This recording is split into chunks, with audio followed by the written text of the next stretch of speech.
Assalamualaikum warahmatullahi wabarakatuh. Ketemu lagi di channel Indra Edu. Nah, dalam kesempatan kali ini kita akan membahas tentang terkait dengan pendidikan profesi guru bagi guru tertentu tahap 1 tahun 2025.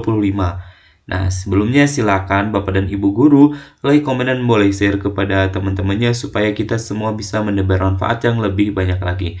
Nah, langkah yang pertama, silakan Bapak dan Ibu guru semua buka aplikasi atau website tentang Ruang GTK. Setelah itu masuk ke akunnya masing-masing. Setelah masuk ke akun masing-masing, maka akan tampil sertifikat pendidik. Lalu kita klik atau pilih sertifikat pendidik, maka akan muncul seperti ini.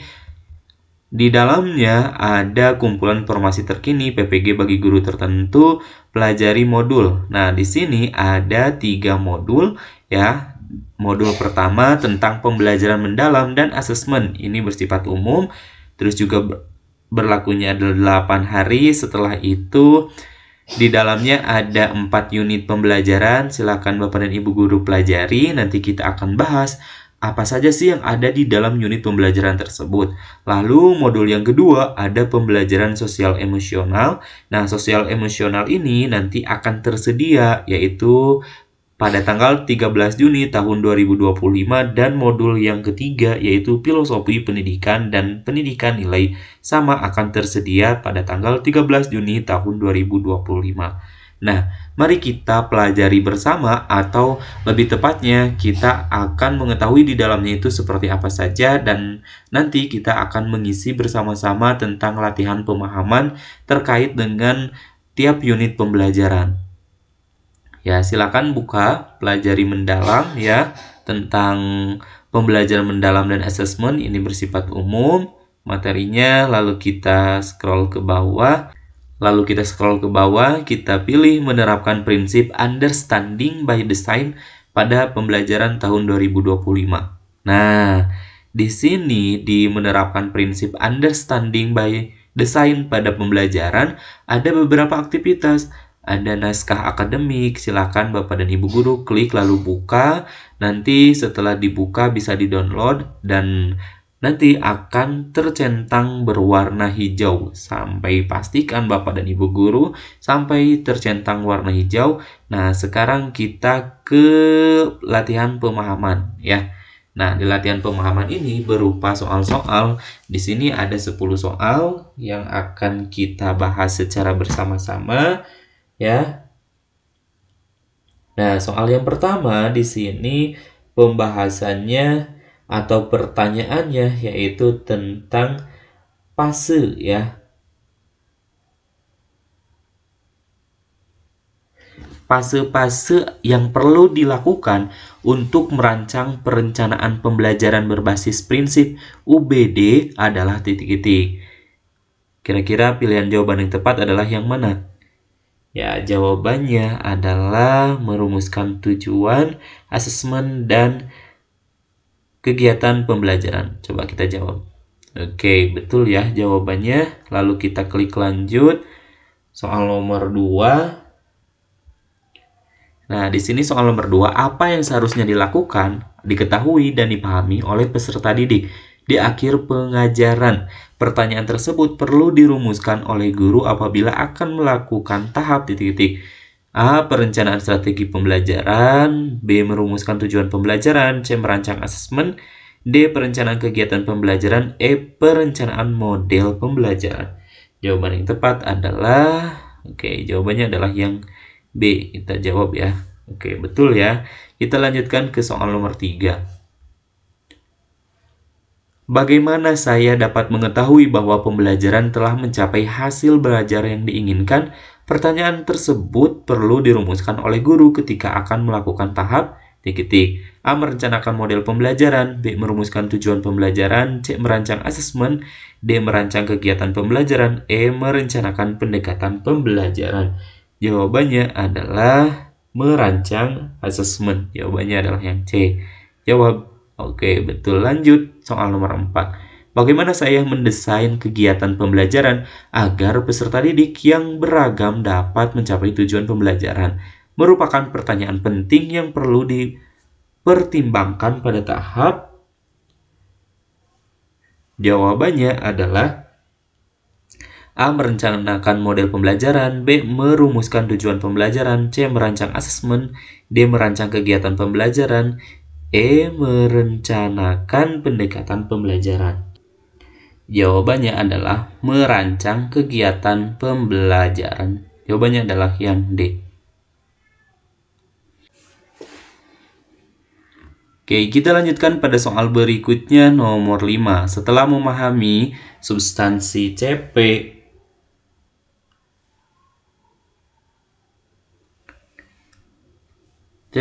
guru diharapkan mulai mendapatkan ide-ide tentang apa yang seharus dipelajari oleh peserta didik dalam suatu fase untuk dirumuskan menjadi beberapa tujuan pembelajaran TP yang lebih operasional dan konkret.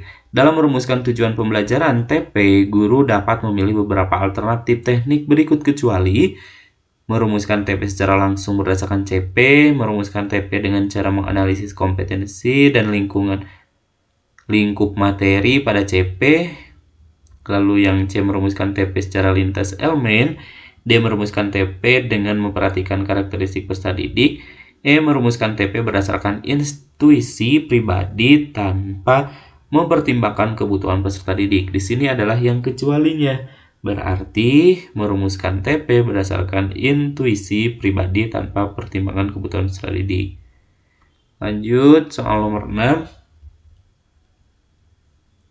Capaian pembelajaran dapat dirumuskan merujuk pada teori belajar konstruktivisme dan kurikulum dengan pendekatan Understanding by Design (UBD) yang dikembangkan oleh Wings dan Teigs tahun 2005. Dalam kerangka teori ini, memahami merupakan kemampuan yang dibangun melalui proses dan pengalaman belajar yang memberikan kesempatan kepada peserta didik untuk dapat menjelaskan, menginterpretasi, dan mengaplikasikan informasi menggunakan berbagai perspektif dan berempati atas suatu fenomena. Terkait hal tersebut, pernyataan yang benar dalam kurikulum merdeka adalah A. Hierarki pengetahuan tidak digunakan dalam merumuskan CP dan tujuan pembelajaran turunan dari CP.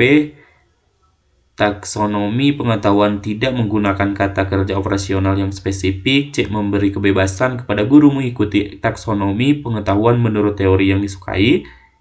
D. Pemahaman dimaknai sebagai suatu proses kognitif yang kompleks, tidak sederhana sebagai proses berpikir tingkat rendah.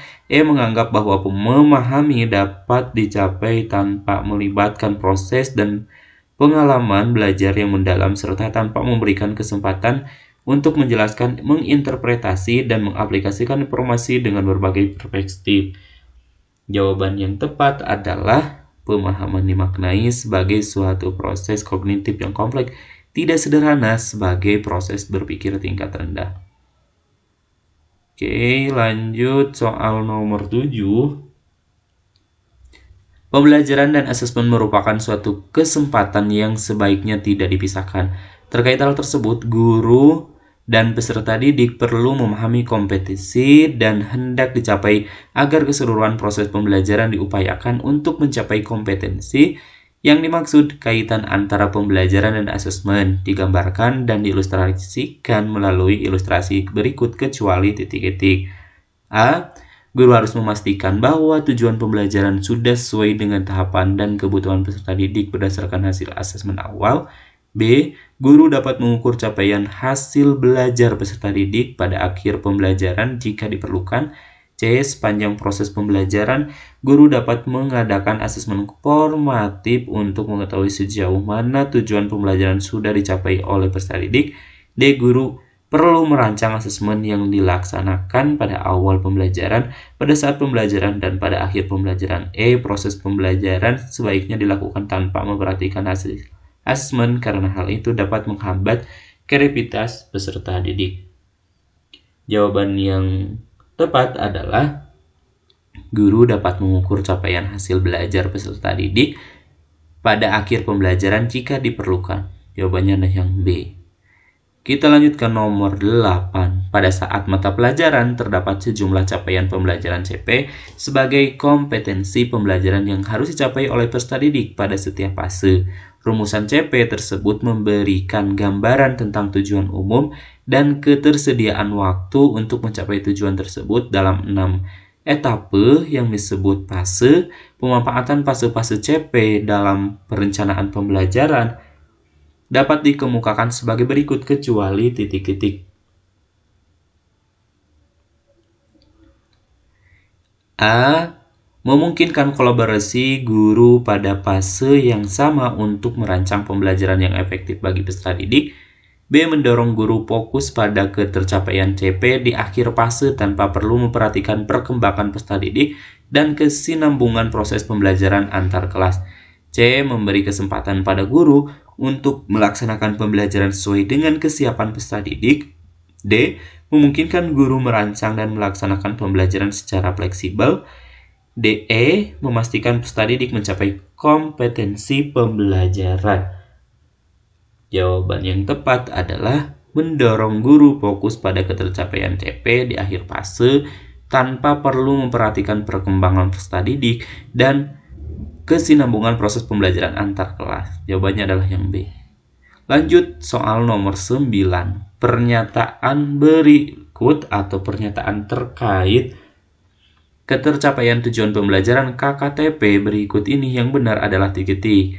A. Hasil KKTP dapat digunakan untuk merefleksi proses pembelajaran dan menganalisis tingkat penguasaan kompetensi peserta didik. B. KKTP merupakan standar yang ditetapkan untuk menentukan ketercapaian tujuan pembelajaran atau TP. C. KKTP dapat disusun melalui pendekatan rubrik. D. KKTP dapat disusun melalui deskripsi kriteria dan interval nilai. E. Semua benar. Jawaban yang tepat adalah semua benar. Jawabannya adalah yang E. Lanjut nomor 10. Pernyataan terkait asesmen awal berikut ini yang kurang tepat adalah titik-titik. A. Asesmen awal berfungsi untuk mendapatkan nilai capaian hasil belajar untuk dibandingkan dengan kriteria capaian pembelajaran yang ditetapkan. B. Hasil asesmen awal dapat digunakan sebagai dasar untuk melakukan tindak lanjut perbaikan berupa intervensi yang tepat. C. Hasil asesmen awal berfungsi untuk mengetahui tingkat kompetensi, kekuatan, dan kelemahan peserta didik dalam mencapai tujuan pembelajaran. D. Asesmen awal dapat diterapkan untuk mengetahui kebutuhan belajar peserta didik yang beragam. E. Hasil asesmen awal dapat digunakan untuk memetakan minat, kemampuan, dan kesiapan belajar peserta didik. Jawaban yang tepat adalah yang A.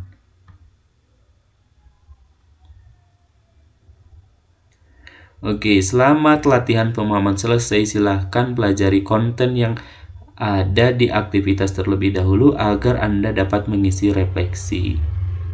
Nah, itulah ya. Jadi nanti kita bahas lagi tentang cerita reflektif. Jadi nanti kita akan menuliskan cerita reflektif itu yang seperti apa.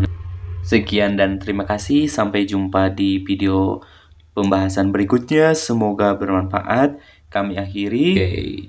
Jangan lupa like, komen, dan boleh share kepada teman-temannya supaya kita semua bisa mendapat manfaat yang lebih banyak lagi. Assalamualaikum warahmatullahi wabarakatuh.